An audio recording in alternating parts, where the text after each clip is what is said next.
Buenas noches, estamos reunidos aquí desde Lima, Perú y Ciudad de México en otra emisión más de este programa de entrevistas a nuestros queridos y queridas autores del sello Sol Negro.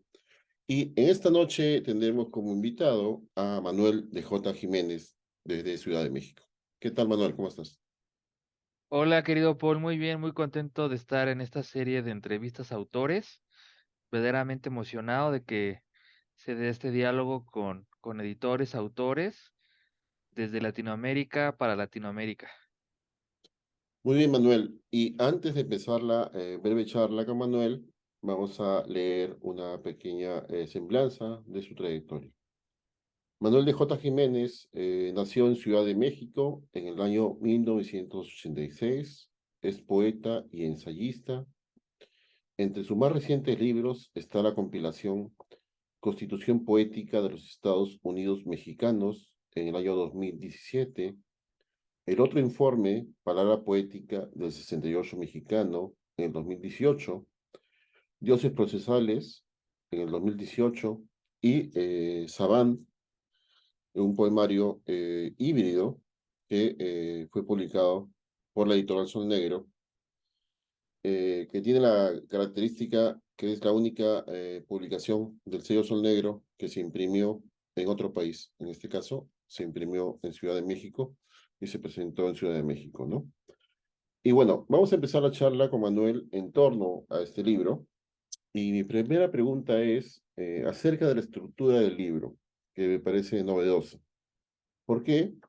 Porque empieza con un poema al estilo clásico, ¿no? Al estilo del verso medido, al estilo con rimas, etcétera, y acaba con un poema similar, ¿no? Con el mismo estilo. Después tenemos poemas en prosa o textos prosísticos, ensayísticos.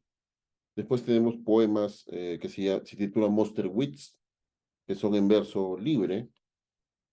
También tenemos textos que son como metapoéticos. Y al final del poemario también tenemos una especie de apuntes de un diario, parece, de un diario íntimo, donde un personaje va dando cuenta de sus cumpleaños desde el número 1 hasta el número 25. Pero en otro texto que está en la página 116 y 117, que empieza con los clasicistas atesoraban en sus corazones los relicarios de una oración perfecta. Hay una discusión, ¿no? Entre la vanguardia y lo que tú conjeturas como los clasicistas, sí, el ciclo hermenéutico, los clasicistas versus a la vanguardia, frente a la vanguardia, ¿no? Entonces quería que nos des un poco alcances sobre la estructura del libro, ¿no? Es un libro híbrido que debe comprenderse como poesía o como poema, pero de una manera más abierta, supongo, ¿no? Muchas gracias, Paul, por tu lectura. Antes de tratar de contestarte o aproximarme a lo que me comentas, me gustaría agradecer mucho que tú con Sol Negro apostaron por este texto que ya tenía algún tiempo de haber sido escrito, ya había estado en el refrigerador y ya era necesario sacarlo para que diera la luz, para que se conociera y tú muy amablemente decidiste confiar en el texto y para mí eso es realmente algo muy valioso. Te agradezco mucho eso. En fin, ahora pasando a lo que me preguntas, la estructura. La estructura vendría a ser un cuaderno de escritura. En realidad, lo que vemos en todo el texto son notas, son apuntes, una parte de diario, incluso la versión original, tú recordarás, o más bien la versión que trabajamos, tenía algunas imágenes que al final no me terminaban por gustar tanto, ya tu ojo de editor lo vio y creo que ganó muchísimo que hayamos quitado esas imágenes, porque de una otra manera ya las imágenes ya están en el texto, ¿no? Y bueno, quedó algunas cosas, por ejemplo, del número pi.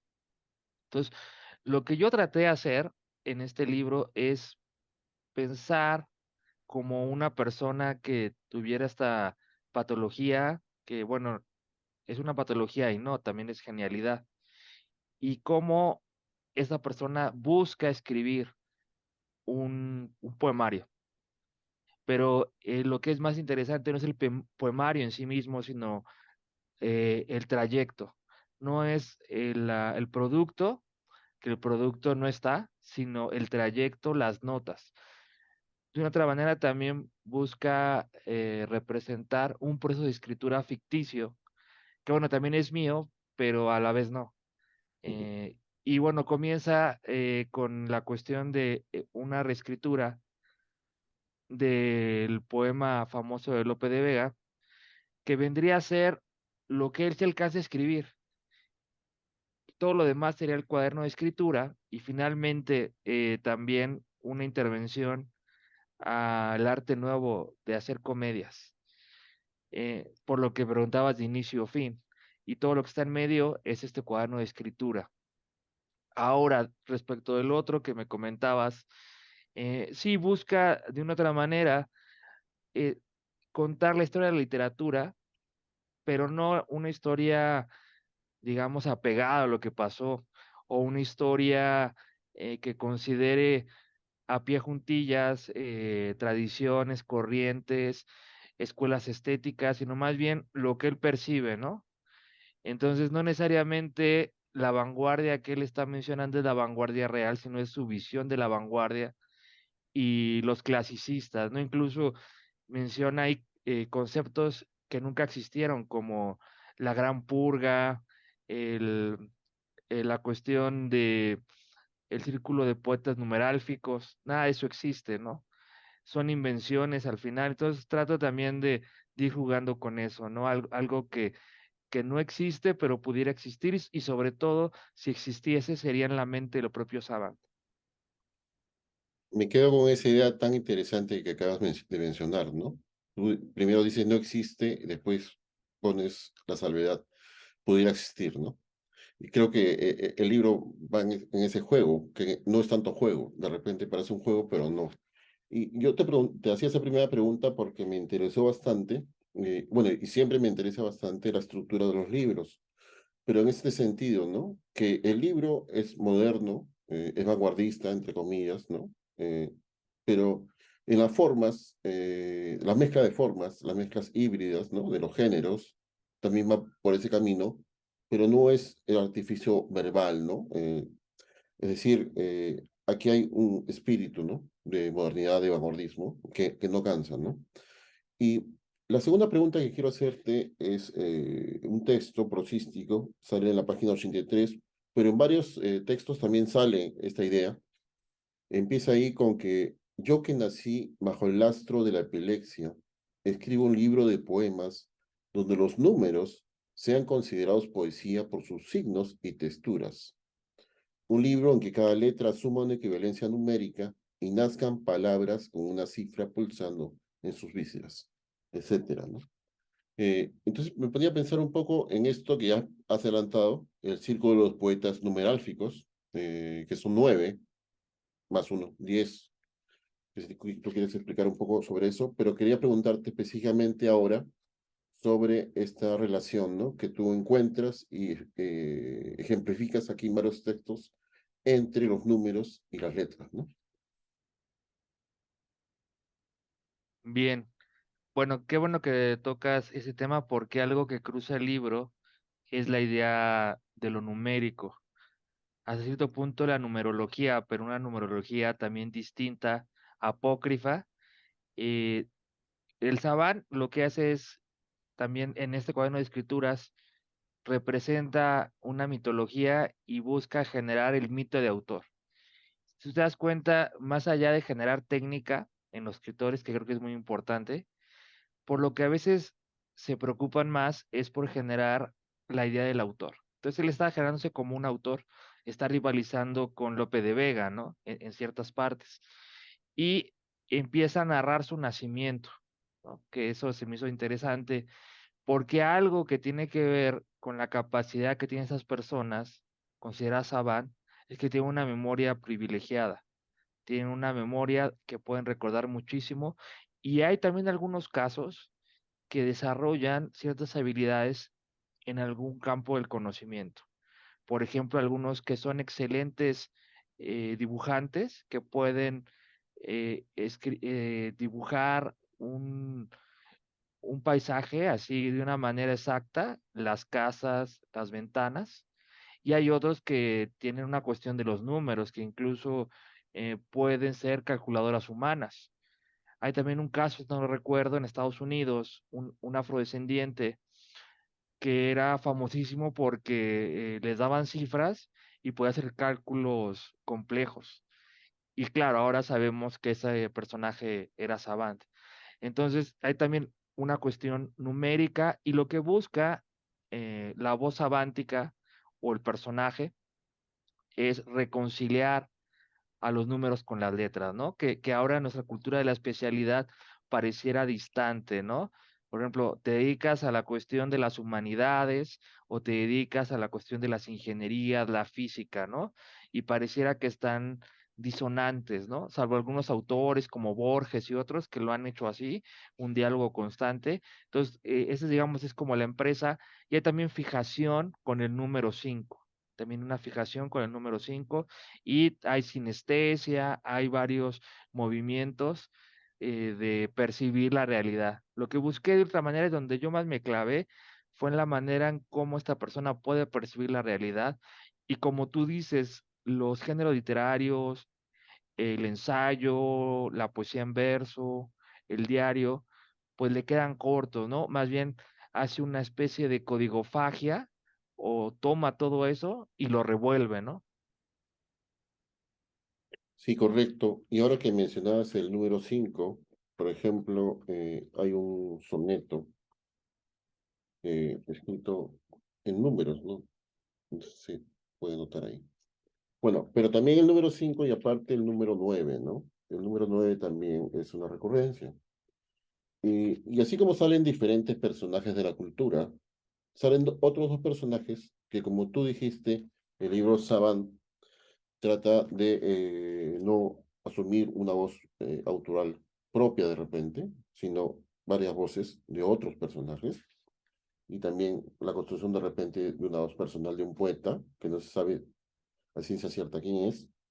Pero ahora quisiera que nos hables un poco sobre dos personajes muy interesantes que salen aquí en estas páginas. Uno es Daniel Tammet, no sé si lo pronuncio bien, y el otro es King Pig, ¿no? Que además tiene un epígrafe que abre el libro, ¿no? Sí, así es, querido Paul. Bueno, solamente para que quede también algo anecdótico, el poema, el soneto que tú dices de los números, le encantó a uno de los talleristas del FONCA, porque este proyecto tuvo la beca FONCA, pero más allá yo de regodearme con eso, fue interesante porque lo que más le gustó fue ese poema en particular. O sea, dijo que ahí sí había un hallazgo, ¿no? Em, Ahora, yo tomé también personajes interesantes que de una otra manera visibilizaron este trastorno de ser savant. Y me puse una investigación, vi muchos documentales, incluso traté de contactar a una persona para conocer un caso clínico y compré también libros. En el caso de Daniel Tammet, él tiene un libro muy interesante que se llama Nací un día azul. Está traducido al español y él habla de su experiencia como savant. Lo importante de Daniel Tammet es que es un personaje que no tiene un espectro autista grave, entonces puede comunicarse y más o menos es hábil en las relaciones sociales. En el caso de Kim Peek y otros, no pueden tener relaciones fácilmente. El epígrafe que dice, My father and I shared the same shadow.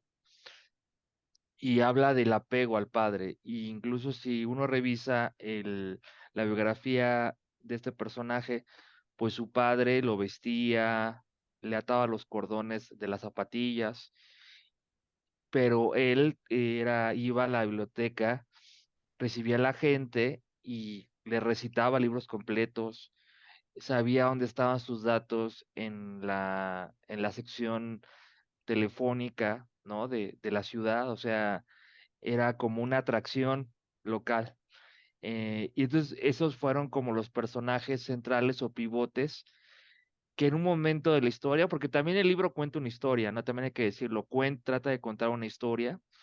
Él tiene conversaciones en un plano medio onírico de revelación y por eso está este famoso círculo que me preguntabas hace rato, ¿no? Son 9 y el 10º es nuestro querido amigo el Sambo, Enrique Verástegui, que curiosamente ya después se reveló que era él porque murió. O sea, para mí fue algo significativo que después de que publicó esto fallece Enrique y Enrique realmente era ese número 10 que no se dice. Entonces era como una cuestión que iba a quedar en secreto o para la interpretación, pero ya que muere, ya se adentra en esa constelación de poetas numerálficos. Sí, correcto, Manuel. Y otra cosa que me llama la atención, aparte de lo que has mencionado, que el personaje Savant tiene una gran memoria y que se ejemplifica en la última parte del libro, pero no solo en la última parte, pero en la última parte del libro que se llama Cumpleaños, donde da cuenta en formato de diario íntimo de todos los cumpleaños, ¿no? Y que lo asocia con colores y con animales, de las formas de los pasteles de animales, etcétera, o con músicas, etcétera, ¿no? Pero también en todo el libro se ve un gran esfuerzo, no solo de la memoria, sino también de las definiciones, ¿no? Tal palabra tiene diferentes acepciones, etcétera, ¿no? Pero solo quería comentar eso. Más bien mi pregunta va por otro lado. Mi pregunta va en el lado, tú empiezas el libro con un epígrafe, como dijimos, de Kim Peek, pero también de un libro de Peter Gorman titulado Pitágoras. Pero lo que me interesa aquí es un fragmento de un poema que se llama La creación de Enriqueta Ochoa, y en otro texto donde se menciona por ejemplo, Alfonso de Aquino, otro poeta mexicano. Deja de buscarle, que también hay otro lado donde sale San Pedro, Jorge San Pedro, que se llama, el poeta. Sí, Es la página 99. 1999. Ok. Sí, es donde está Alfonso de Aquino y José de Jesús San Pedro, cometí un gran error.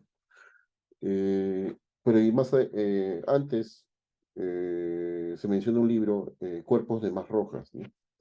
Que tú mencionas aquí es el poema más largo en el español, ¿no? En el castellano. Pero mi pregunta en ese sentido, ¿no? Estas referencias, ¿no? Sobre la poesía mexicana, que nos hablaras un poco y de repente algunas otras referencias veladas que quisiera compartir con nosotros. Claro que sí, querido Paul. Lo que comentabas también, y voy a aprovechar un poco el comentario que hacías de la memoria eidética, algo también que de una otra manera distingue a las personas que tienen el trastorno Savant es que tienen una cuestión a veces obsesiva, ¿no? Con ciertas cosas y además también tiene esa gran memoria para poder citar pasajes enteros. Entonces yo también traté de hacer una escritura donde se viera esto, ¿no? Y por eso el apego recurrente a las definiciones, no solo del diccionario, también incluso de Wikipedia, ¿no? O sea, todo lo que ve lo almacena. Eh, y bueno, eso hace que el texto, pues, también revise muchas cosas, entre otras, pues, esto que tú dices de algunos poetas mexicanos. Traté de una otra manera que las lecturas del Sabán fueran no tanto haciendo alusión a los grandes poetas, aunque hay una parte donde pareciera que está haciendo un homenaje a Paz, a la tradición latinoamericana canónica. En esto que tú dices, más bien se va con bailando fragmentos, por ejemplo, incluso parte de Carlos Germán Belli, para terminar con un verso de José de Jesús San Pedro. Bretón está en su biblioteca meditando. reposa un tomo de física ilustrada. En absoluto hace nada. Yo estoy enfrente y escribo este libro. Bretón me ve y saluda. Cierra su manuscrito pronto terminado. Yo hago lo mismo. Ya vuelvo. Es un poema de San Pedro, entonces él va construyendo una historia, ¿no? Con esos fragmentos de poemas. Eso es lo que aparece en esta entrada, porque en realidad son como entradas, ¿no? Son como entradas. Yo me imaginé que el Sabán se pone a escribir, de hecho, en donde se pone a escribir son los sábados. Bueno, no siempre, ¿no? Traté de que fuera el sábado uno de los momentos que él usaba más para escribir. Y es como si abriera el documento, un Word, y empezara a escribir algo, ¿no? Y en otro momento escribir otra cosa. Y también siempre está reescribiendo y escribiendo este poema de Monster Wits que tú ya mencionaste. Por eso aparece muchas veces, ¿no? Pero en realidad son diferentes versiones del poema, ¿no?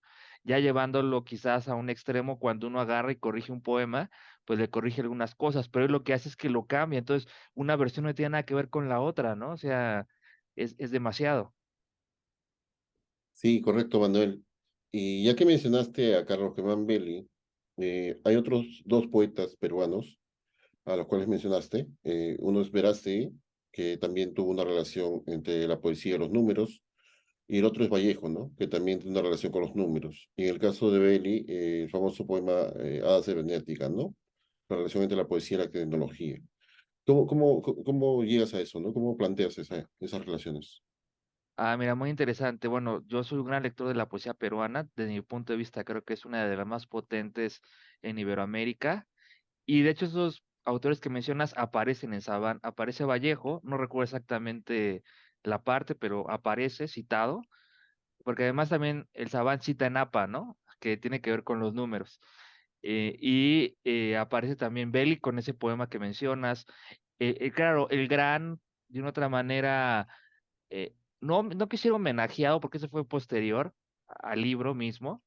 Ya resultó el homenaje por lo que sucedió, pero la figura central oculta, este 10 que no aparece, que es Enrique Verástegui, pues justamente fue por su trabajo justamente con los números, con la economía, o sea, una cuestión integral, ¿no? Entonces, de hecho, varios de los personajes del círculo de poetas numerálficos son escritores que desarrollaron también esta comunicación con lo numérico. En realidad, desde un punto de vista, el Saban lo que hace es unificar lenguajes, ¿no? El lenguaje natural, el lenguaje artificial, los números, las letras, incluso los códigos. Hay un poema por ahí donde hay un código y el código se vuelve malicioso. Entonces, genera ahí un virus, ¿no? No me quise meter mucho con la cuestión del virus, pero sí ver que el Saban está escribiendo como escribimos ya ahora todos, ¿no? En la computadora. Antes, pues, era en una libreta o algo, ¿no? Pero quizás muchos escribimos ahora en la computadora, aunque yo debo decir que mis anteriores libros, El final del estado, por ejemplo, sí lo escribí en una libreta y este lo escribí en computadora, porque acá estaba usando internet y sí terminaba con los ojos muy rojos, ¿no? La verdad que en la cuestión de el esfuerzo, este ha sido el libro que más me ha costado, tanto por la imaginación, tanto por sentarme al monitor y estar ahí escribiendo horas, horas, horas. Y que también quitando, ¿eh? No, no. Y bueno, tú lo sabes bien, editamos el libro y todo. Sí, de acuerdo, Manuel. Es un libro de 150, casi 150 páginas. Es un libro extenso e interesante, ¿no? Y quisiéramos ahora, Manuel, que por favor nos leyeras un texto de este Sabán que salió con Sol Negro, por favor. Claro que sí, Paul.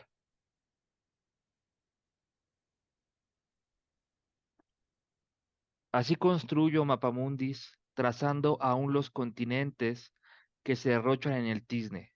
Fracciones de tierra movediza, arcilla inmoldeable, lodo que burbujea en la boca, el humo se pega en los sartenes dejando una marca en el acero. El humo, el metal, el agua, representan el clima en tres tiempos. Vitaminas en nebulosa, nublados, aleaciones incandescentes, sequías y tormentas quitamanchas, ciclones. El meteorólogo pronostica para mañana un día caluroso, un atlas, uno masculino, colección de mapas geográficos históricos. Los continentes no se forman y mueren prematuramente en el cutis de Pangea. Nada se plasma en el planisferio, mano que cae y se erige. El mapa se estrecha sumando vistas de paisajes. Un atlas, dos masculino, colección de láminas, la mayor parte de las veces ajena a una obra. Yo, sombreando un globo cerebral, terráqueo y en tres dimensiones, donde discurre la sangre y se bombean las versiones de tierra firme. El plano se calca en el espejo con un corte perpendicular dividiendo los hemisferios. Un atlas, tres, porque sostiene inmediatamente la cabeza, masculino, anatomía, primera vértebra de las cervicales articulada con el cráneo mediante los cóndilos del occipital. No está bien diferenciada más que en los reptiles, aves y mamíferos. El plano, como ves, es una esponja que humedece los dos hemisferios. Muchas gracias, Manuel, por compartirnos ese texto. Como dije, ese texto perteneciente a este libro, Saban, ¿no? Que es el último libro de poemas, entre comillas, de Manuel de J. Jiménez, quien nos ha acompañado esta noche en otra emisión más de Sol Negro Sessions. Y queremos que nos des un mensaje final, Manuel, para los amigos y amigas que nos están viendo. Bueno, pues saludo a los cibernautas, a los amigos de América Latina, principalmente a los peruanos en Lima. Quiero también invitarlos a que se adentren en la colección de Sol Negro, en los libros que están sacando. También acá en México ya los pueden obtener en una librería de amigos, La Querida, que está en el centro. Y vamos a estar muy al pendientes de otros proyectos y también no se olviden de Poética uno. Ok, muchas gracias, Manuel. Y bueno, con todos ustedes será hasta otra oportunidad en una sesión más de Sol Negro Sessions. Buenas noches.